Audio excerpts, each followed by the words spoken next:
Hulikam sa Tanza, Cavite kung paanong tinambangan ng isang barangay kagawad habang lula ng sasakyang may sakay ring 4 na bata. Yan ang spot report ni Rafi Tima. Kuha ito sa barangay Bagtas sa Tanza, Cavite. Dinikitan at 4 na beses pinagbabaril ng mga nakamotorsiklong salarin ang sasakyang ito.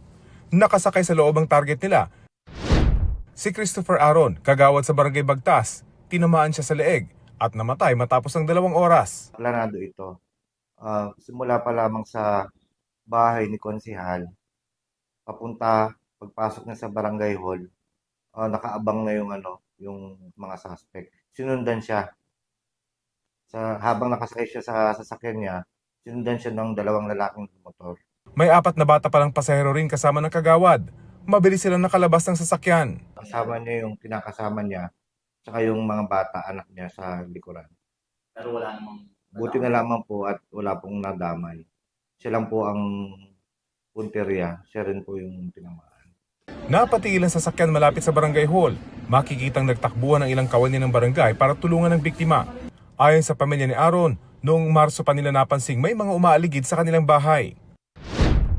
Kita sa iba pang kuha ng CCTV na binubuntutan na ng mga riding in tandem ang sasakyan ng kagawad bago ang pamamaril.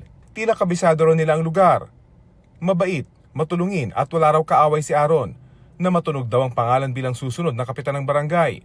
Ang mga investigador ng Tanza Police nananawagan sa sinumang may alam sa kaso na makipagtulungan para agad mahuli ang mga salarin. Marami pa kaming anggulo na tinitingnan katulad ng trabaho niya bilang barangay councilor.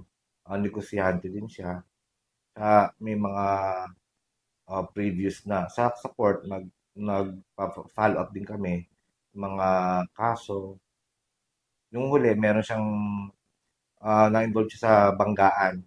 Rafi Tima nagbabalita para sa GMA Integrated News.